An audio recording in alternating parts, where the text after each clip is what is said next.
All right, drummer Steve Jordan is here to talk about a new initiative by the Jazz Foundation of America, where he serves as artistic director, that is helping musicians deal with the fallout from the COVID-19 crisis. We'll also talk some Blues Brothers, Saturday Night Live Band, and John Mayer Trio too. I'm Brian Zimmerman. This is the Jazziz Last Call.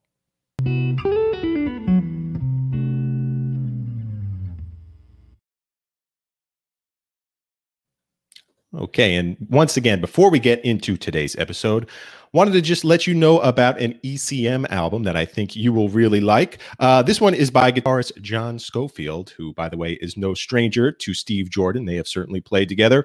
This new album is a tribute to Sco's longtime friend and bandmate, the electric bassist Steve Swallow. It is called Swallow Tales, and it has Steve Swallow on it, along with Bill Stewart on drums. It is a fantastic album, and you can learn more about it. It's coming out next week at ecmrecords.com. Also wanted to let you know that our summer 2020 issue is available now. As in right now, it has started mailing to subscribers. It's also available on newsstands. This one is all about fusion. I got a nice cover story on Chick Corea in there, as well as some profiles on young fusion artists and essential fusion discography. All of the content from this print issue is available as web articles on our website, jazziz.com. You will need a digital subscription to read them, but fortunately, we're offering a special subscription rate. Right now, for Jazziz Last Call viewers, for just 99 cents per month for 3 months, you'll receive unlimited digital access to the Jazziz site, where you could read all of these articles, plus every other digital issue, along with all of our podcasts, exclusive videos, and all that. Plus, we'll enroll you to receive a complimentary print issue come fall. That would be our fall 2020 issue coming out in September. That issue is going to be all about the art of the album. So listening to albums, collecting albums, producing albums, album cover art. It's a really cool issue. And once again, you subscribe now, you get all the content from the Fusion issue, plus a brand new print issue in your mailbox come September.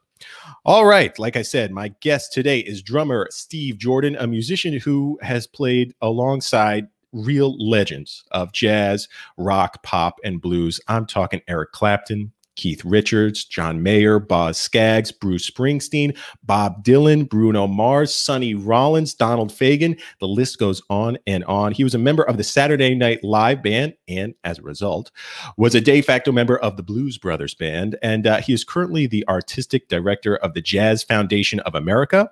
And that organization has just announced a new coalition of music industry companies that are pooling their resources to assist musicians dealing with the fallout from the COVID-19 pandemic's impact on live music. It is the last call. So what do you say we go one last round with drummer Steve Jordan? Steve, are you there? I am here. Hey, man, it is great to see you. Thank you for joining me for the last call. You've got your bottle of water, very healthy. But one thing I like to do at the beginning of each episode is just a toast to someone or something, or just a way to honor a person, place, or thing. So who, what, where, or when are we toasting to today, Steve? We're toasting to Black Lives Matter. Absolutely. Amen to that. That's the good stuff. All right, Steve. Hey, man, I want to start first off with this new initiative from the Jazz Foundation of America. You are their artistic director, so you're responsible for putting on their phenomenal gala concerts every year. But very recently, there's a new initiative out right now that's helping musicians through the COVID-19 pandemic. So what is it? Can you describe it a little bit? Yeah, well, we started it in March, basically, when the shutdown happened, and it was apparent that the pandemic was official. Everything stopped. All the work stopped. Everything disappeared. Now, our musicians are the people who live gig to gig. In the real gig economy, our musicians get hit first with everything. So what people have to realize is that it's not just touring musicians. You know, tours got postponed. They can always be rescheduled. But there's a heavy population of musicians who live gig to gig.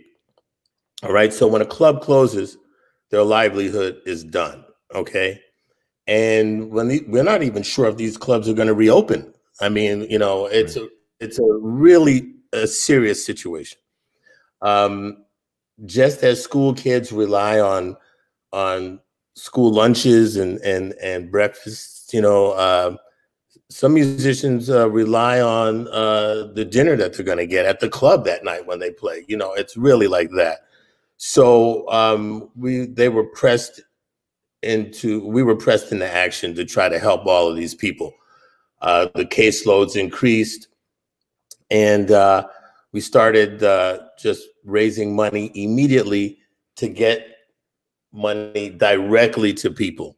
You know, when the government came up with their little stimulus package of $1,200 for people, you know, you had to, you know, the IRS was sending you the checks. I mean, are you kidding me? You know, the IRS, you know, really? Okay. Yeah, not really known for their speed and efficiency, right? Okay. So, and of course, we all know, even when the announcement of that money came in, that that's not nearly enough money to cover rent, food, whatever. So besides the possibility of waiting for 3 months for a check that's not sufficient, that you may not get because people don't know you exist, we just said we got to get money to the people immediately. The foundation, you know, we've been in existence for 31 years. And for instance, when Katrina hit, we were more effective than FEMA. We went right down to New Orleans, got people food, money, replaced instruments. Same thing with Maria in Puerto Rico. And so we had to do the same thing here. So that's what we started in March. And we did a virtual concert that raised a significant amount of money. The new gig. The new gig, yes. It's phenomenal. Exactly.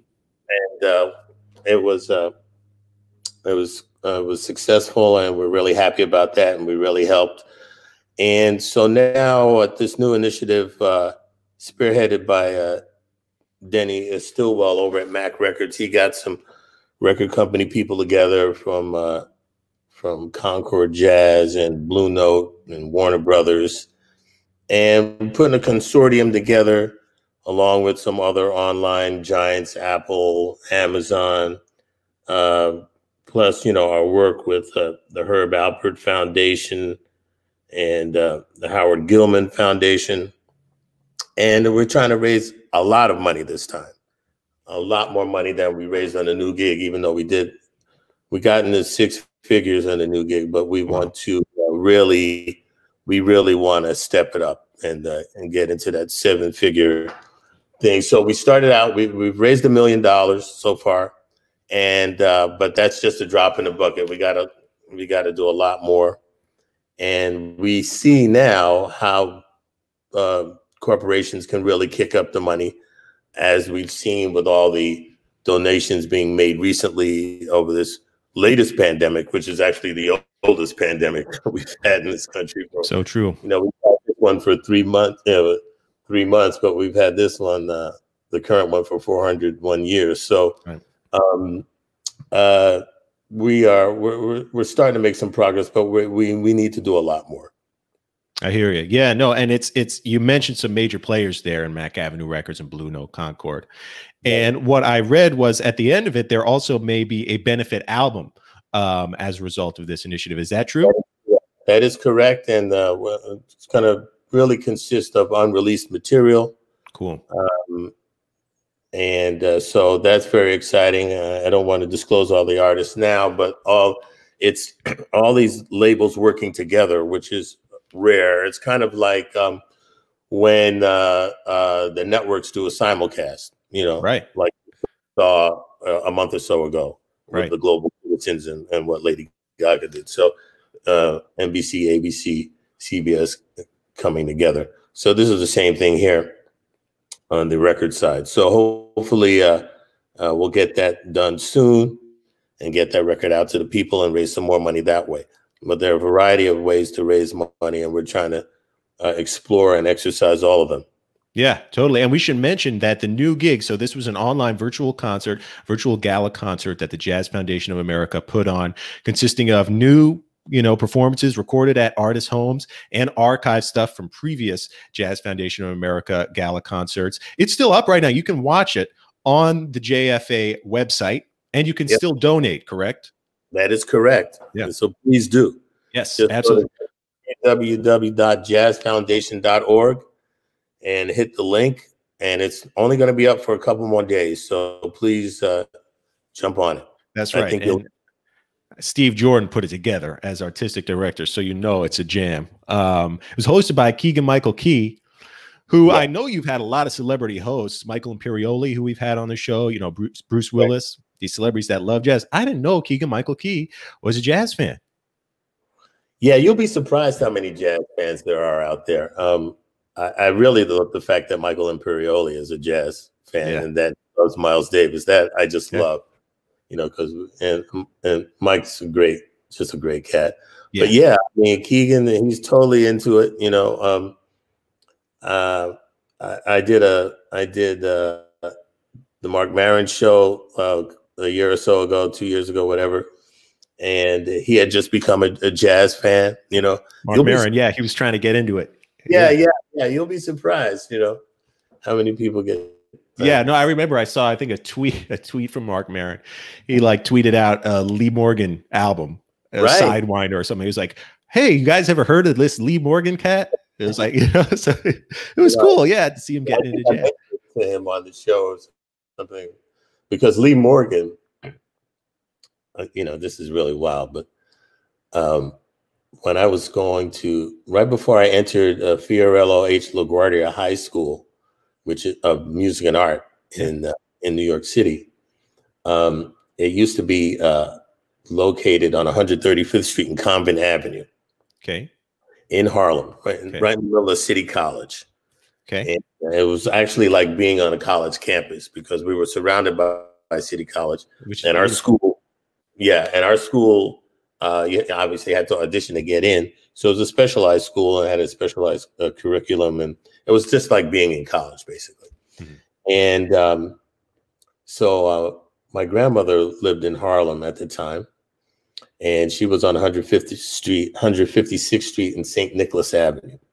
My dad worked downtown in the municipal buildings, an architect. So he said, "Look, son, after school, it was a summer school course.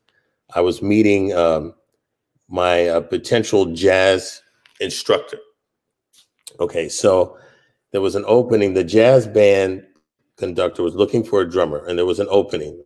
And so a friend of mine, who's a trumpet player, William Harrison, said, "Why don't you come to school, meet the conductor? Maybe you can get a shot to audition, you know?" So I said, "Yeah, that's cool." So I went to the school and I met the conductor.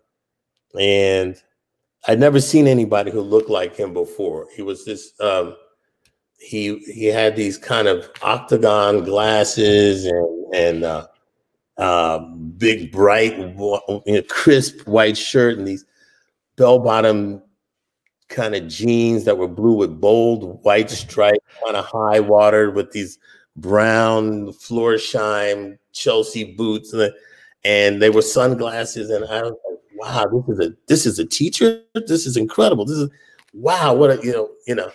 I'm from the Bronx, you know. And now I'm like wow, this is incredible."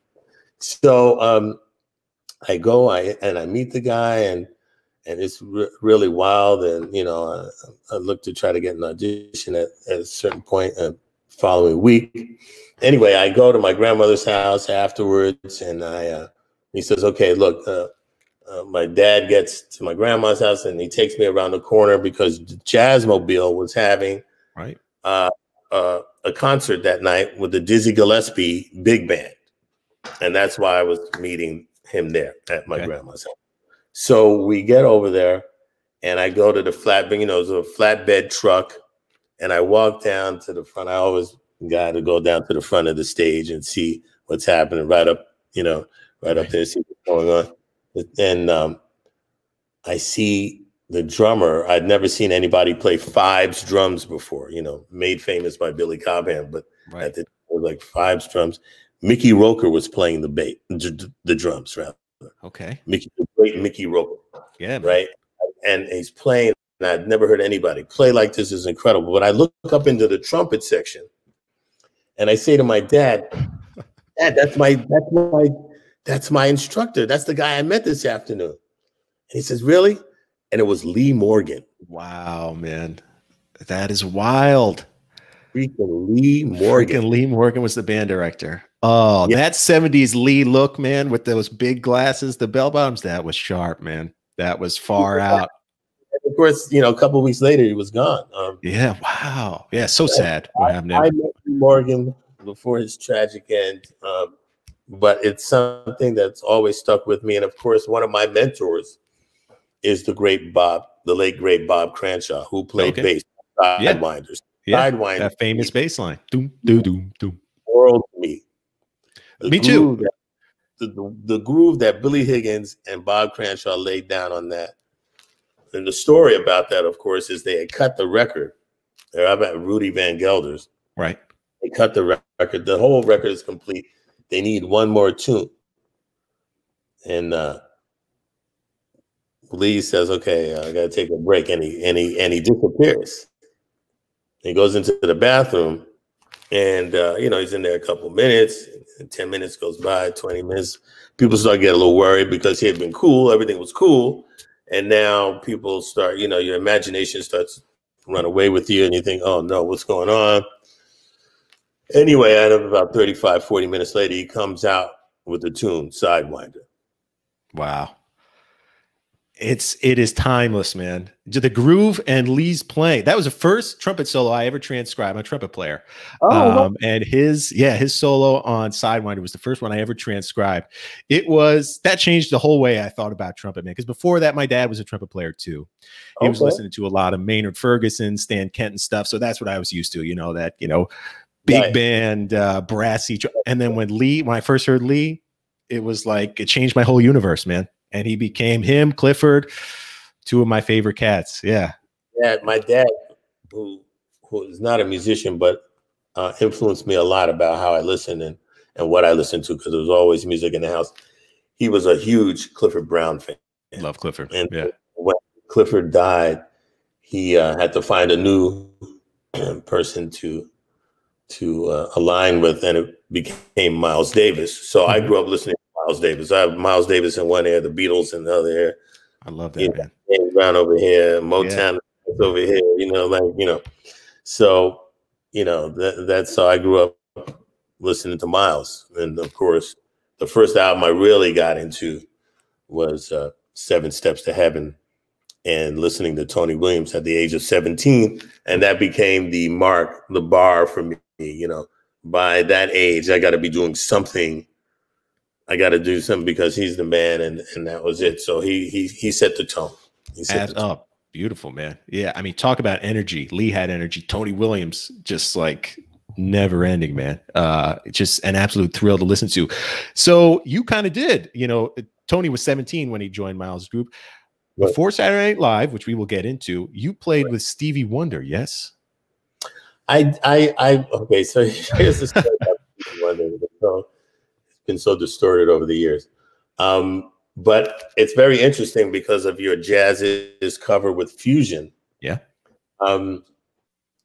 Here again, I'm in high school, and I'm working at a place called Bill's Music Rentals in Manhattan. So after school, I go to Bill's Music Rentals, and I'm in charge of the percussion cage, but I also set up rooms, all the different rooms. And before SIR, Bill's was the place. Everybody rehearsed there. Okay. I met Idris Mohammed, who was playing with Roberta Flack. I met the Brecker brothers there. I met everybody there. Everybody was there. That was the place. And I would set up the rooms. I was in the room. So Stevie Wonder was auditioning drummers. It was a very strange situation. He had a drummer named Raymond Pounds, excellent drummer, who ended up playing on Songs in the Key of Life. This is when Stevie was recording that record. Okay. I was in the room when Stevie Wonder met Greg Fillingames, when they flew Greg Fillingames in. I actually witnessed that meeting. That shaking of hands. How cool, man. Yeah, pretty wild. Anyway, so they had Raymond Pounds. He had Raymond Pounds in the group. But a very bizarre way of doing things the Wonder Camp had. They auditioned other drummers while Raymond was there.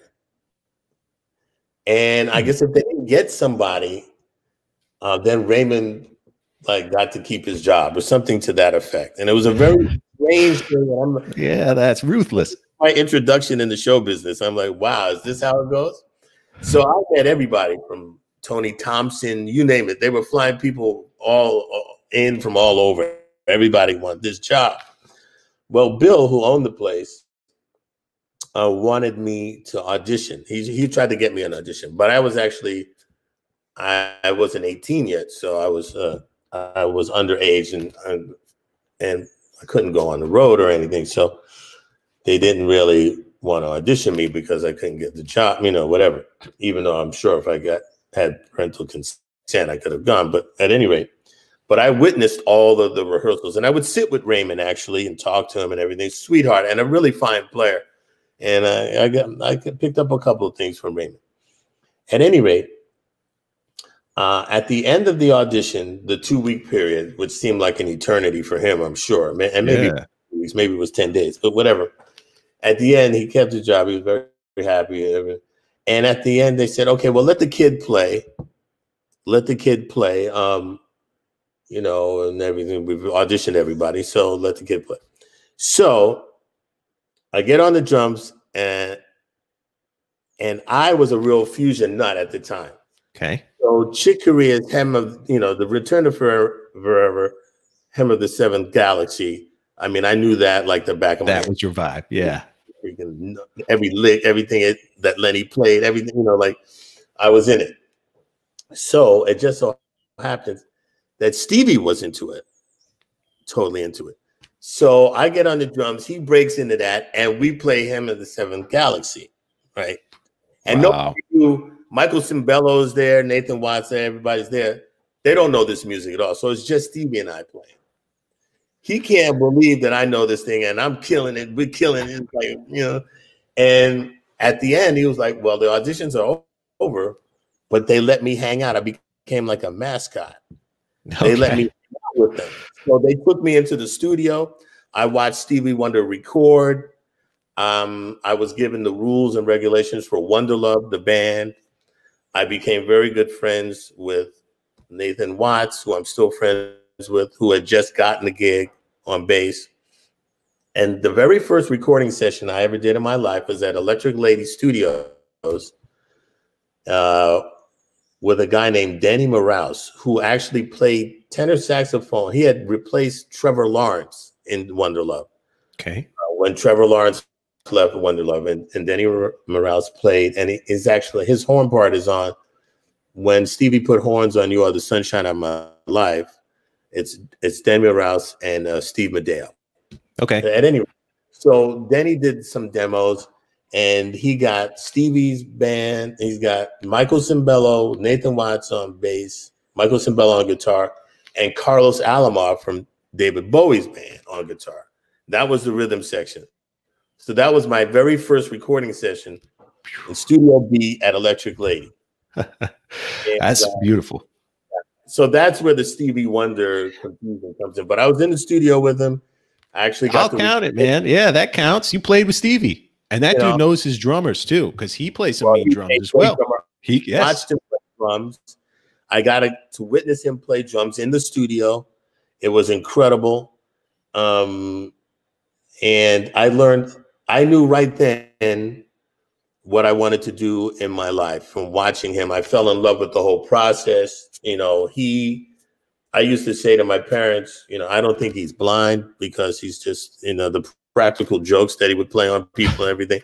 He was a man with sight. It was like, there was no, it was just insane. He knew who you were before you even said something to him. He could, it was just unbelievable. And it was a life-changing experience. I got to watch him mix. I was at a mix when he mixed the Harmer Love, the Sarita tune. Wow. And which was on The Secret Life of Plants, I believe. Okay. Right. That's important, right? You fell in love with the universe itself of production, of the studio, of being in the scene. And, that obviously shows because, you're a giant in that world. Next step for you, Steve, was that then the Saturday Night Live band? Well, actually, I played on, going back to my fusion career, I played with Michael Urbaniak. You played with who? Michael Urbaniak. Oh, okay, sure. Yeah. The first album I ever appeared on was a Michael Urbaniak album on Arista Records called Body English. Okay. And it was engineered by Les Paul Jr. Cool. For anybody trivia people out there. But yeah, so, you know, I did a bunch of sessions and that kind of thing, and just building up my, trying to, you know, do every session I could, and every demo available. And I met a lot of incredible people doing a lot of jingles. That's what you did in New York, the jingle work. And I started to get a lot of work, and I got to the way I got the Saturday Night Live gig was I played on a gig at the Bottom Line, the Great Bottom Line, which was the club that everybody played in New York, with the John Tropez Band, which consisted of a bunch of studio giants. Okay. The Brecker Brothers. Yeah. You know, John Tropez was a great studio, is a great studio guitar player and composer. Don Grolnick, the late great Don Grolnick, yeah. Will Lee, you name it, everybody. But the hook of this record, this John Tropez record, was it was Steve Gadd in the right speaker and Rick Marotta in the left speaker. That was the hook that got everybody to buy this record. Okay. So Rick Marotta couldn't do the gig. At the time, I think he had moved to LA by this time. I'm not really sure. He was upstate, but then I think he moved to LA. At any rate, so I was creating, I guess there was a little chatter going around town about me or whatever. So I got to do the gig, and I was playing as a sub with Stuff, the group, the studio band Stuff, which was sure. Cornell D, Eric Gale, Richard T. Yeah, Richard T, man. What a player. Yeah. Richard T, Gordon Edwards. And in fact, I had subbed for Steve Gadd on the Joe Cocker tour in 76. Okay. Which led up to me getting this job on this gig playing opposite Steve Gadd. So now Steve Gadd is on one side of the stage, I'm on the other side of the stage. Cool. So so it's crazy. The day before we had a rehearsal, right? And I was so nervous to play opposite of Steve that I couldn't even hold the sticks. And the guys were like, uh-oh, is this a mistake? You know, whatever. So the following night, I'm setting up the drums, I'm tweaking, and you know, like I hear the chatter in the crowd, you know, like, who's this kid? You know, what's going on? Where's Rick Marotta? You know, I'm hearing all this stuff. I'm like, wow, okay, this is deep, you know. So we set up, we start to play, and the adrenaline kicked in. And I had never played this well in my entire life. I mean, I was on fire, and we did this kind of drum solo together, which was almost like synchronized swimming. Yeah. You know, like it was the kind of thing that was out of body experience kind of thing. Right. And reading each other's minds. Yeah. And I got the job that night, actually. Wow. Saturday Night Live gig. Oh, someone offered you. Yeah. Oh man. Hey, that's what they say. Butterflies. That's just a feeling you get when something big is about to happen. So yeah. And you need adrenaline to play opposite Steve Gadd, man. I can't imagine. I was like, you know, yeah, it was pretty wild. It was pretty wild. But cool. Yeah. And Saturday Night Live Band. So were you in from the very beginning? That's no, 75? I started in the third season. I came in with Bill Murray. There was a drummer, Daoud Shaw, who never gets enough credit for being the original drummer. Right. For Saturday Night Live. He played the first 2 seasons. Gotcha. And Chevy Chase left. I came in with Bill Murray. That's my claim. How much kind of overlap is there between the band and the cast members? Were you all hanging out? And well, see, that was the thing for me. I was too young to realize that there was some kind of protocol where you weren't supposed to hang out. I was, you know, but I didn't know those rules and regulations. So I was friends with the cast, the crew, you name it. I befriended everyone. And so that's why I became very close with John, Dan, the whole cast. I knew Lorraine Newman. I knew the whole cast. Beautiful. Was it as this is 70s SNL? I mean, was it as wild as the stories make it out to be? It was wild. Okay, right on, man. Yeah.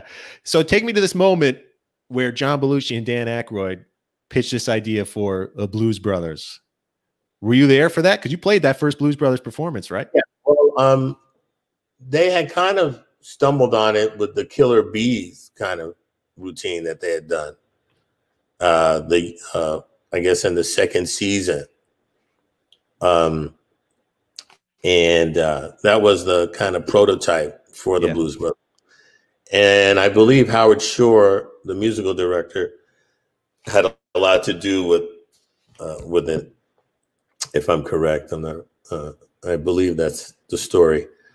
And we had played Hey Bartender on the final show of the third season with the Saturday Night Live band before there was a Blues Brothers band. And, it was very successful. So then over that summer, John and Dan wanted to put together a band. And it was really John spearheading putting the band together. And he was very adamant about having me play drums in the band. And everybody wanted this job. Yeah. But he was like, no, Steve is my drummer, and we're going to have him. And we didn't live far from each other. We lived 10 blocks away from each other. So we were always talking, and he knew his blues. He knew his blues. I mean, they both did, right? Yeah, he had I would go to his house and listen to. He turned me on to some stuff.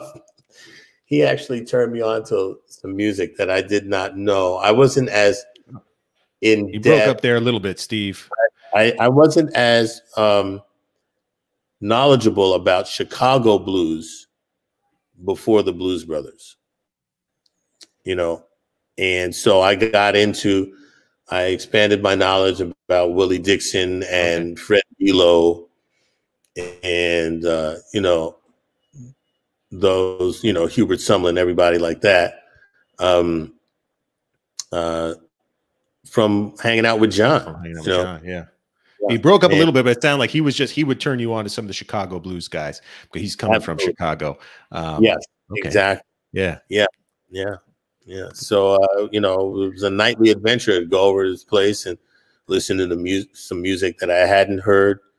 And, there was stuff that I did know about, but I delved into it more and got more knowledge about it. Yeah. Right on. Yeah. And you were on all the albums, I think.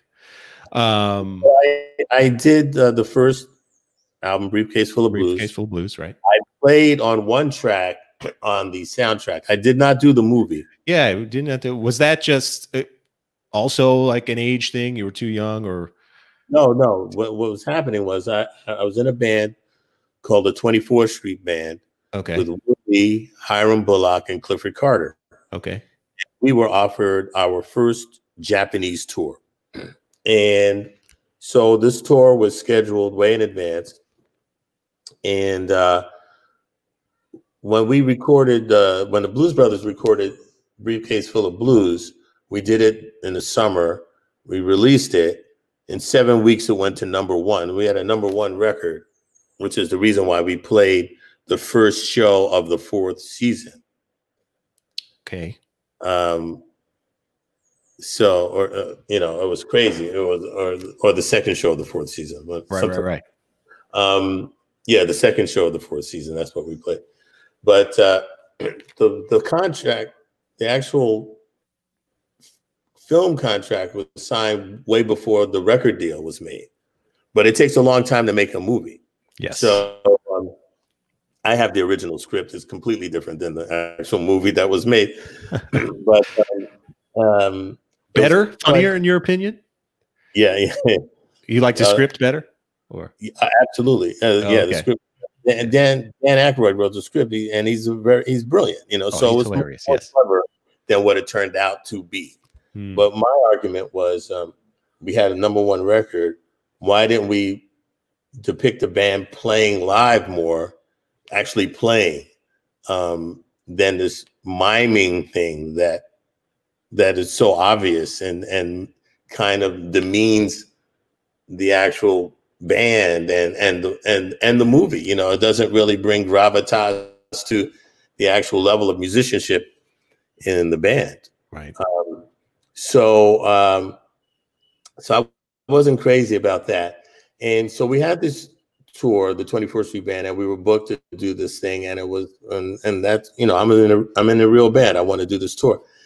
The movie started shooting around the same time, but they didn't really need the band until 3 weeks later. So I could have done the film, but the producer of the film was being a real stickler for everybody being on the set at the same time, even if you were not being used. Oh man, which is completely ridiculous. But right. it was a maniacal Hollywood producer move. Right. Consequently, 3 people on the first album did not do the movie. Tom Scott, Paul Schaefer, and myself. We all had issues in that way. So that's why we're not in the film. Uh-huh.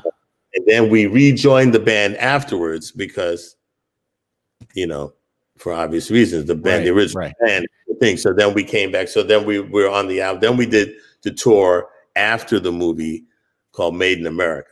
Right. And but I get it, man. You want to be sitting around in a trailer when you don't have to be. And, you know, you got the Japanese tour. I mean, they weren't being flexible. It wasn't like if I have anything to do, then I would have maybe done it. But I had a tour. It was our first tour. It's a real band. You know, the Blues Brothers band's not a real band. You know, I'm in a real band with a real tour. And, you know, the least you can do is just let me do the tour. And John, you know, he really wanted me to do the film. But I spoke to Dan Aykroyd. It was probably one of the toughest decisions I've ever had to make in my career. And I was only a kid at the time, so I was really confused. But I spoke to Dan the night before I made my decision. And he said, you know, he understood. He was more understanding about my predicament and what, you know, I'm a musician, okay?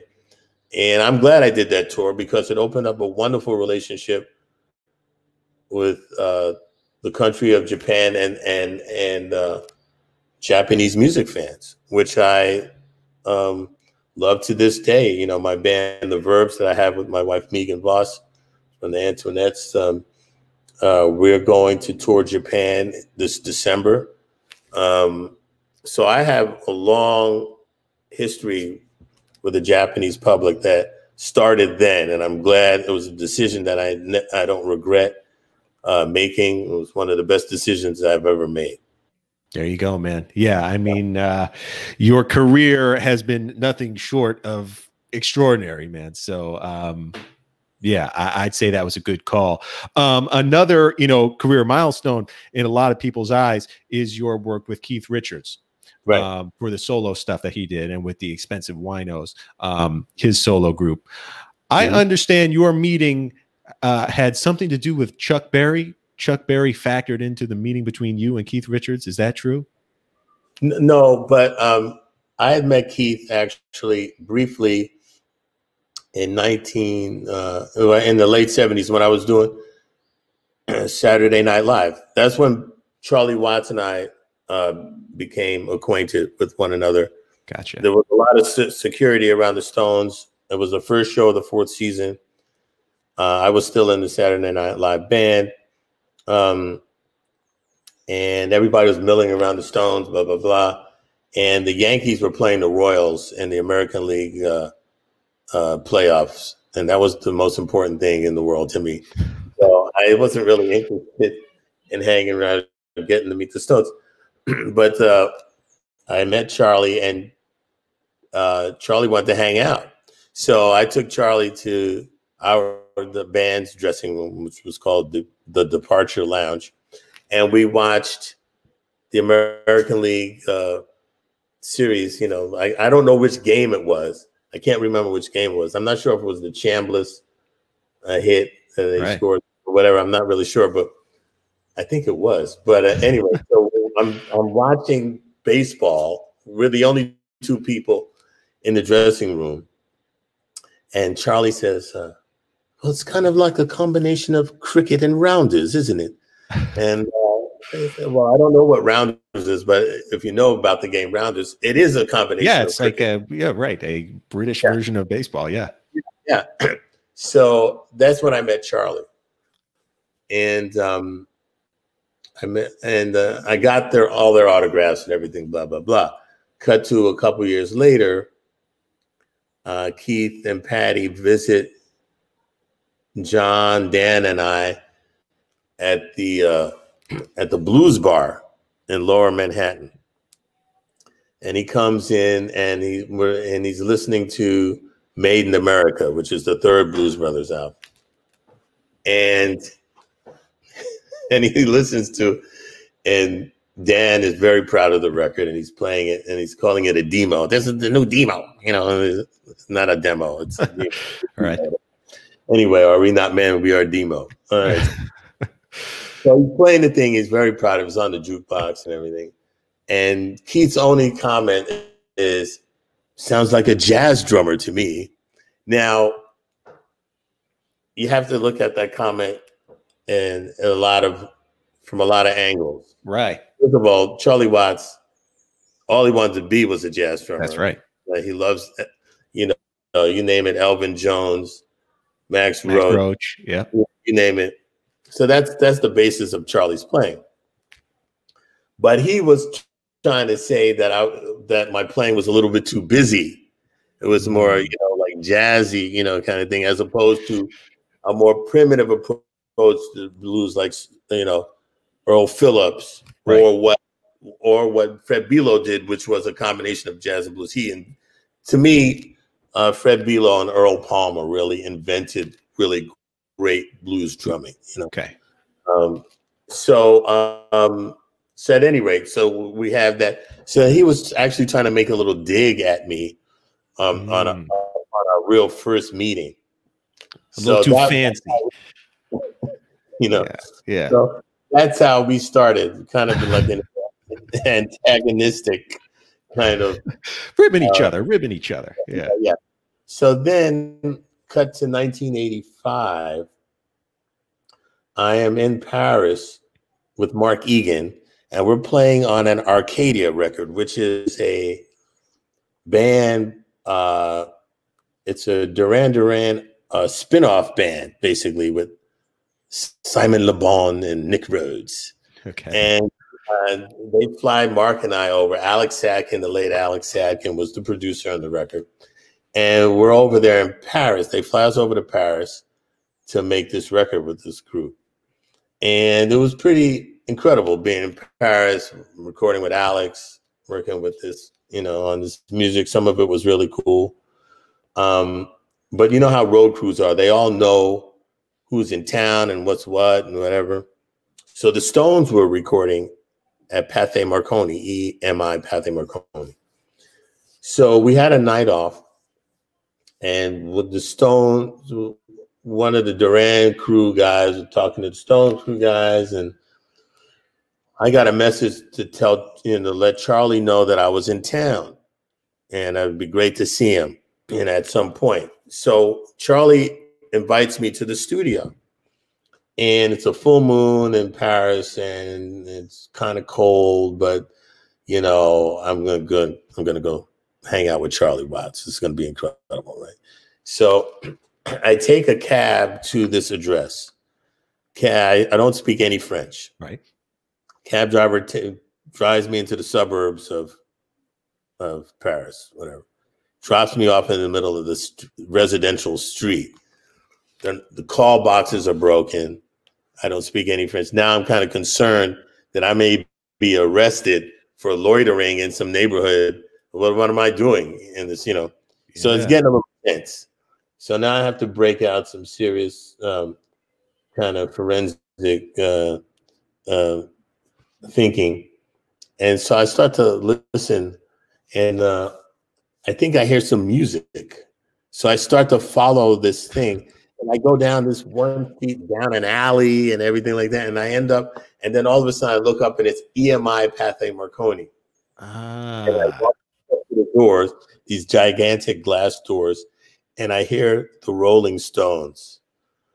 I knock on the door, and the little guy comes up to the door, security, and I go, I'm here to see, Charlie Watts, and he doesn't speak any English, and I don't speak any French, and he just lets me in. I walk in, and I walk into the room, and they're all set up like they're playing a live gig. And I had never seen the Stones play live before. Okay. So it's like walking into my own private show. Yeah. It was unbelievable. And that's when I really met Keith. Gotcha. And that's when I really met all of them and became friends from that point on. And I started working with them from that point. Ian Stewart would call me to come to the studio every other night. I started working with the guys.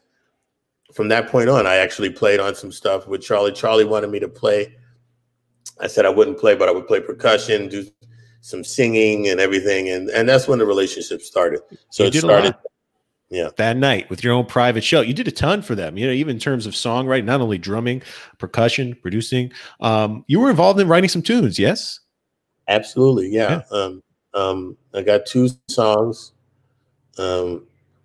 Almost Here You Sigh and One More Shot. Both of them were actually Keith and I were working on for his solo work.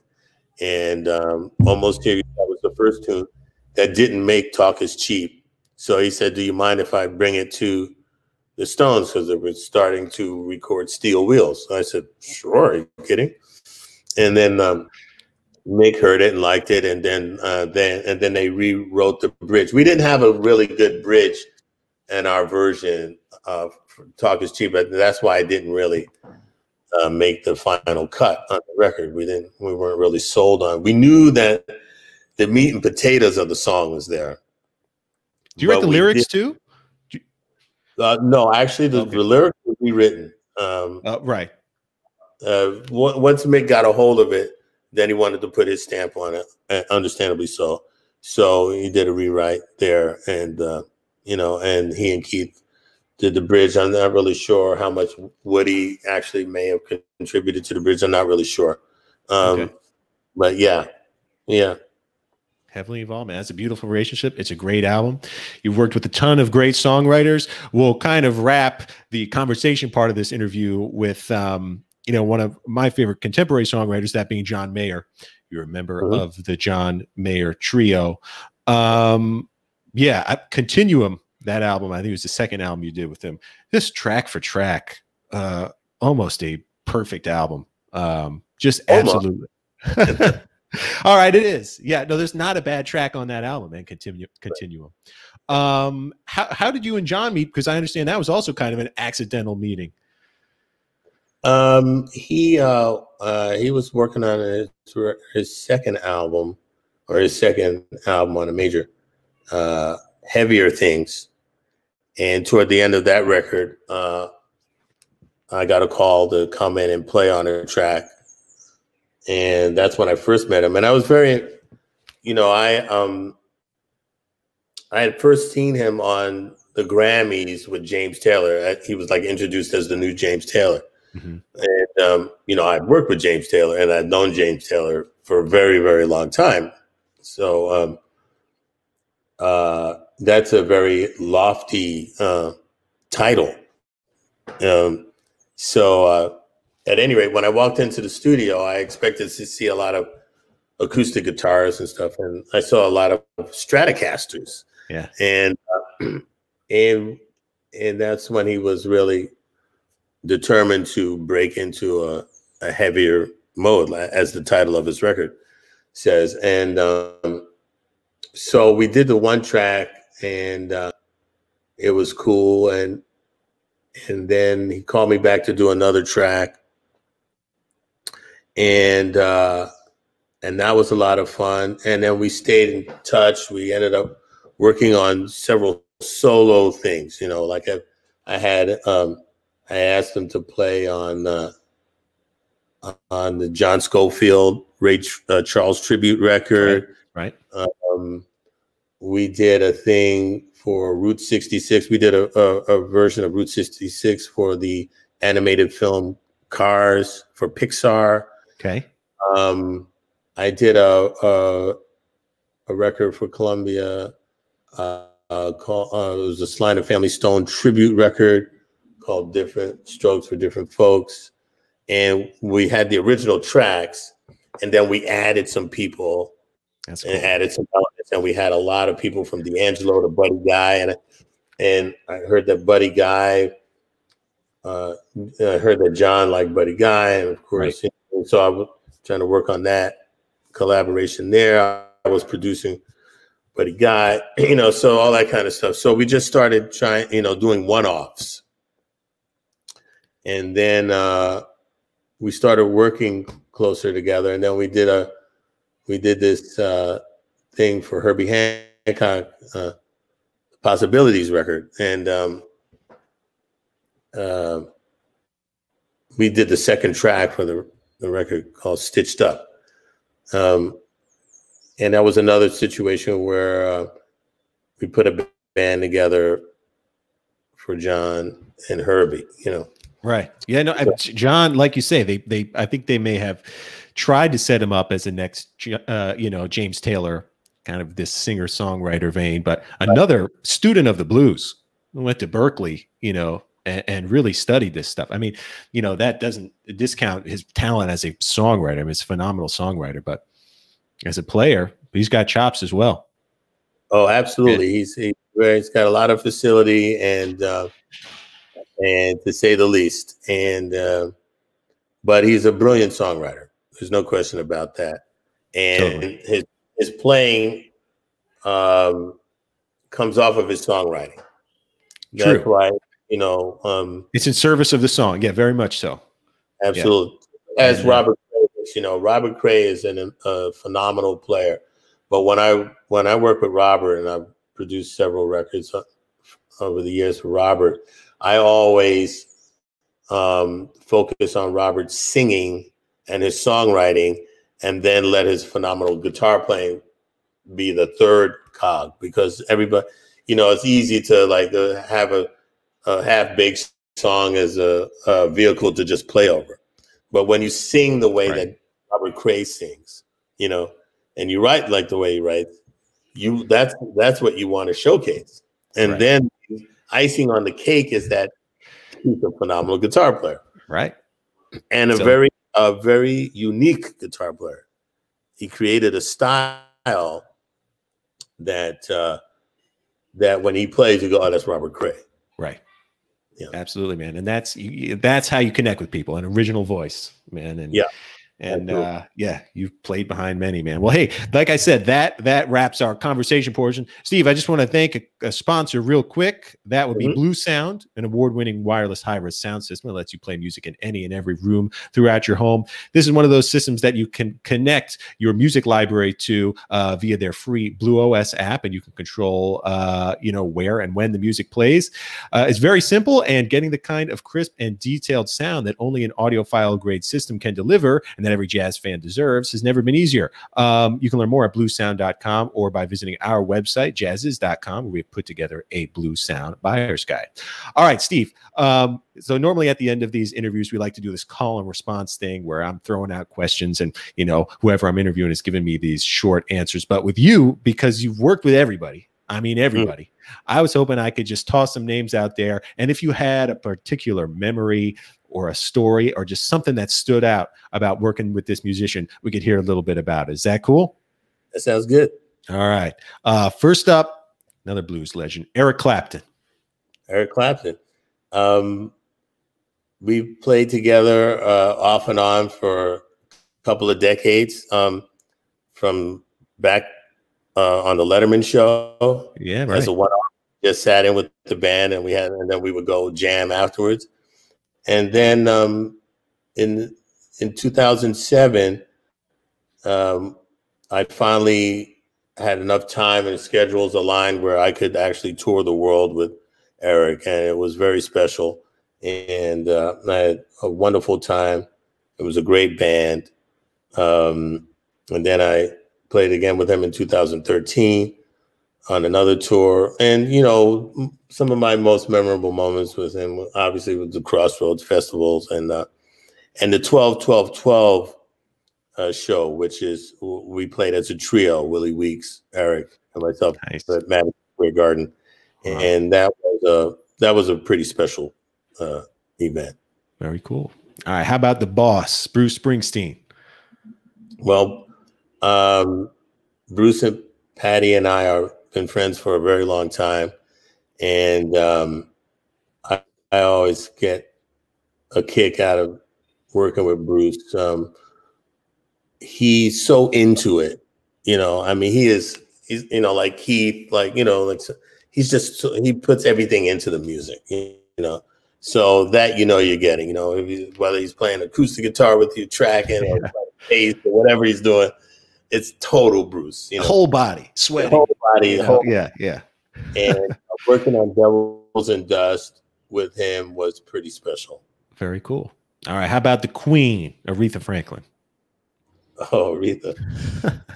So I've known her since I was a child, actually. She's the first person that made me a bowl of grits at her place. I was hanging out with her kids. Wow. And it was a Sunday morning. And it's a Sunday morning I'll never forget. And I went with her on several occasions, and it's always really special. And I miss her very much. Me too, man. Me too. Yeah. New York, it's cream of wheat usually. And grits is right. So my dad was always eating cream of wheat. All right, man. Okay. This is coincidental because I've been watching this. It was crazy. Last night I was watching the Martin Scorsese documentary, No Direction Home. And then I happened to be asking you about it today. Bob Dylan. I played on Bob Dylan's worst album. Yeah. That's not true. Yeah, no, it definitely is true. But I got to play with Bob in other circumstances that made up for that. So, but yeah, you know, tricky situation for sure. What'd you think about the was it the Nobel Prize for poetry? That was awesome. I think it was deserved. Yeah, absolutely. Me too. Yeah, it was great. Someone our fans absolutely love, and we will wrap with this one. Donald Fagen. I loved working with Donald. It was always, you know, being a New York studio musician, that was one of the things, you know, like, have you played on the Steely Dan record yet? You know, that was exactly the thing. Have you gotten the call yet? You know, so I played on a record. He did an animated a score for an animated film called I think it wasn't like FM, it was another some animated thing, Heavy Metal, I think it was called Heavy Metal. Oh yeah, I remember that movie. And he did a song called True Companion. And that was my first time working with Donald Fagen. And so I felt like I had made it, you know, I made it, you know, I'm on a Steely Dan track. Was he as notoriously, you know, meticulous as they make it out to be? Very meticulous, but he didn't have much to say to me. We were on the case on this track. I think Anthony Jackson was on bass. I think there were two keyboards. It was Don Grolnick and Donald Fagen on both playing Fender Rhodes. I believe Steve Kahn was on guitar. And yeah, it was great. And they forgot to list me on the credits. So I really, like, you know, empowered. And then the record came out and there was no listing for the drummer. Oh, man. Bennett played percussion. So they had percussion, but they didn't list the drums. I don't know if I didn't fill out my union form or something. I don't know what happened there. But yeah, so then I had to wait till playing on Walk Between the Raindrops on Donald's first solo album. Gotcha. Very cool, man. Well, hey, Steve, this has been an absolute pleasure for me, just being such a fan of all your work. It is so great to hear these stories and so great to hear what you're doing with the Jazz Foundation of America and the new initiative. And I encourage people, go watch a new gig on the JFA website, go donate. Now's the time, just like Steve said, you know, the work has essentially dried up, you know, and the musicians making the music that we love, are essentially out of jobs, and we don't know when they're going to return, because even when these clubs open up, we don't know what it's going to look like. So you're doing very important work, Steve. And well, and I guess anything going on with you or the Verbs, or people want to follow along? And we're going to Japan, like I said, and I also have a record coming out with Mixmaster Mike called Beat Odyssey 2020. We're going to be releasing a single called The Gospel on June 16th. And it's going to be paying tribute to these marches that we're seeing now, and the history of basically nonviolent protests and demonstrations in this country. And it couldn't come at a better time. And the record will be coming out. The whole album, Beat Odyssey 2020, will be coming out this summer. So look out for it. Right on. Thank you so much, Steve. I sincerely appreciate it. This was the last call. We closed down the bar, man.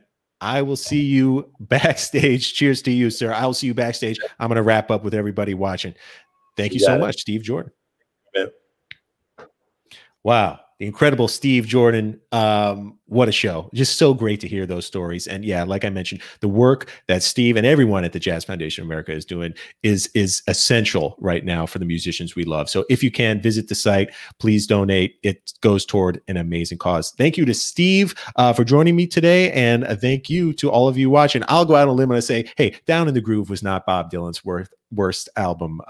So I always dig it. And Steve, thank you for everything you do, all the music you've given us for all these years.